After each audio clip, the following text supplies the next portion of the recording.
Assalamualaikum warahmatullahi wabarakatuh. Berjumpa lagi dengan saya, Dina Fajriani, pada materi prosedur pencatatan transaksi perusahaan, mata pelajaran administrasi transaksi, kelas 11, program keahlian bisnis daring dan pemasaran. Langsung saja pada materinya. Sebelum ke prosedur pencatatan bukti transaksi, perlu diketahui bahwa bukti transaksi adalah bukti adanya peristiwa yang berhubungan dengan keuangan. Tentu saja fungsinya sebagai dasar pencatatan akuntansi. Bukti tertulis bila terjadi peristiwa hukum di masa yang akan datang. Langsung saja pada materi penggolongan dan pengelompokan transaksi. Akun dalam pencatatan akuntansi dapat dibedakan menjadi dua bagian, yakni yang pertama akun permanen atau real account. Akun permanen adalah suatu akun yang saldonya berlanjut dari satu periode ke periode selanjutnya. Pelaporan akun ini terdapat dalam neraca yang terdiri atas harta atau aktiva, serta kewajiban atau utang, dan ekuitas atau modal. Yang kedua yakni akun sementara. Akun sementara biasa disebut akun nominal, yaitu sebuah akun yang saldonya akan berakhir dalam satu periode, serta pelaporannya dalam bentuk laporan laba rugi yang terdiri atas pendapatan dan beban. Yang selanjutnya, melakukan penjurnalan transaksi. Sebelum pada materi melakukan penjurnalan transaksi, perlu diketahui bahwa jurnal adalah alat yang digunakan untuk mencatat transaksi perusahaan yang dilakukan secara kronologis dengan menunjukkan akun yang harus didebit dan dikredit beserta jumlahnya masing-masing.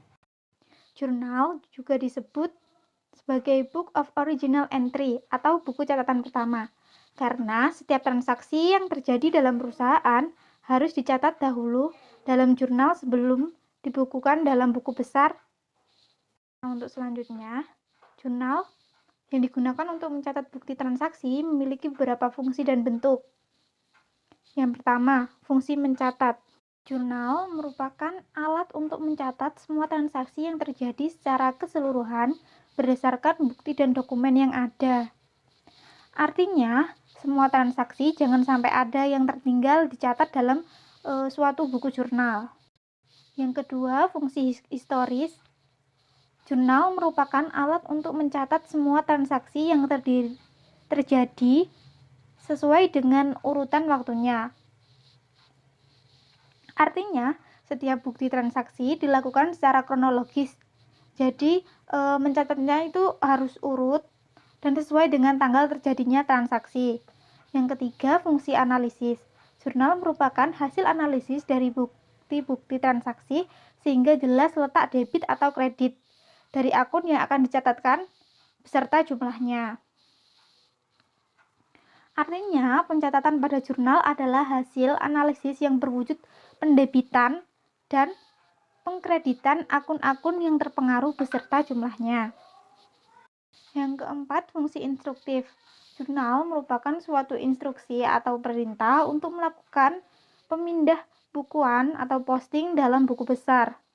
Artinya, catatan yang terdapat pada jurnal adalah perintah untuk melakukan pendebitan dan pengkreditan akun buku besar sesuai dengan catatan yang terdapat pada jurnal.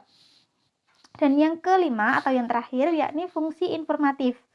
Jurnal memberikan informasi mengenai transaksi yang terjadi sehingga segala kegiatan perusahaan terlihat jelas.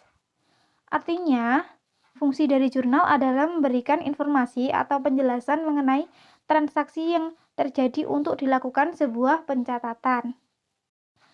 Untuk selanjutnya yaitu bentuk jurnal. Di sini dapat kita lihat terdapat dua bentuk jurnal. Yang pertama jurnal umum dan yang kedua jurnal khusus. Jurnal umum merupakan jurnal yang digunakan untuk mencatat semua jenis transaksi yang terjadi. Dan apabila perusahaan menggunakan jurnal khusus, maka jurnal umum digunakan mencatat transaksi yang tidak dapat dicatatkan ke dalam salah satu jurnal khusus yang ada. Nah, jurnal umum ini terjadi apabila transaksi perusahaan masih sedikit.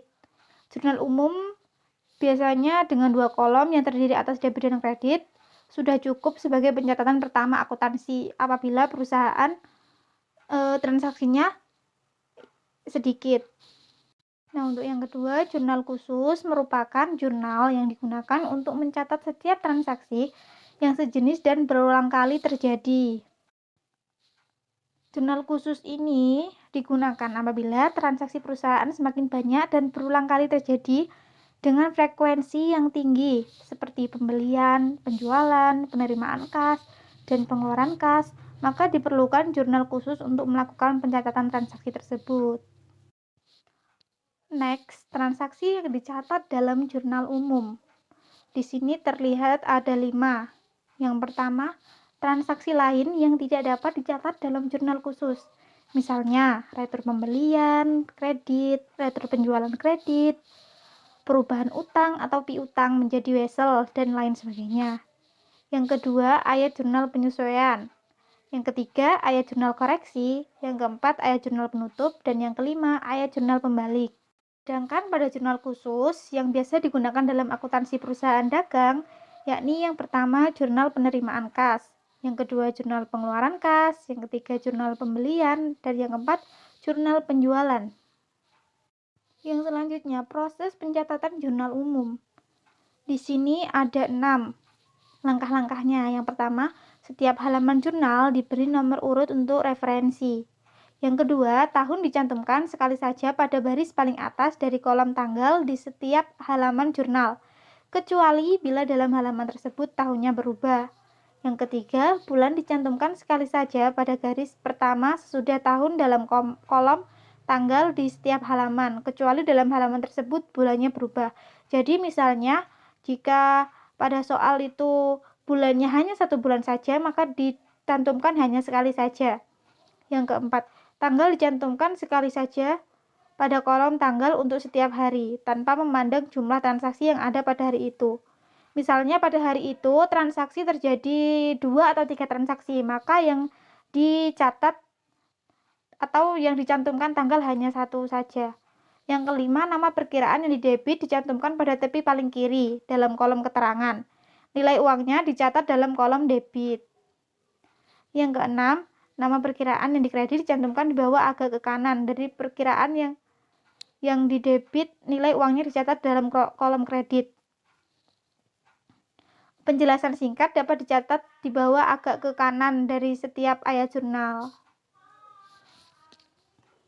Nah, langsung saja kita lihat pada contoh soal.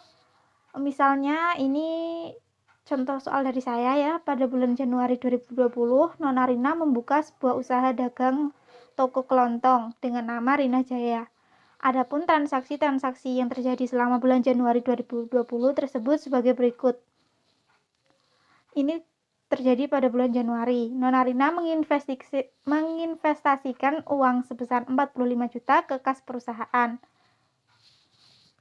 Langsung saja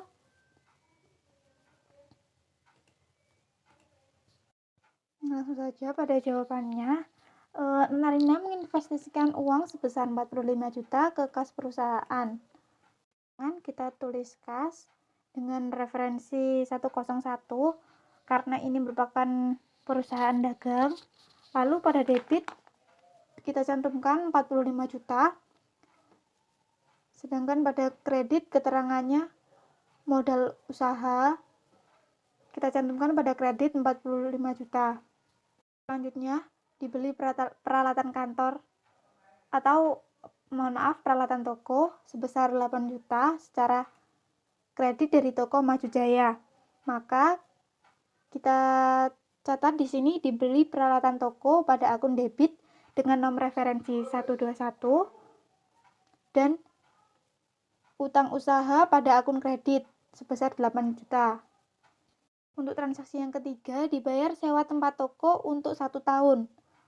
Maka kita catat transaksinya, sewa dibayar di muka pada akun debit dengan nomor referensi 103 dan kita catat kas pada akun kredit sebesar 3 juta. Yang selanjutnya, dibayar utang kepada toko Maju Jaya sebesar 4 juta.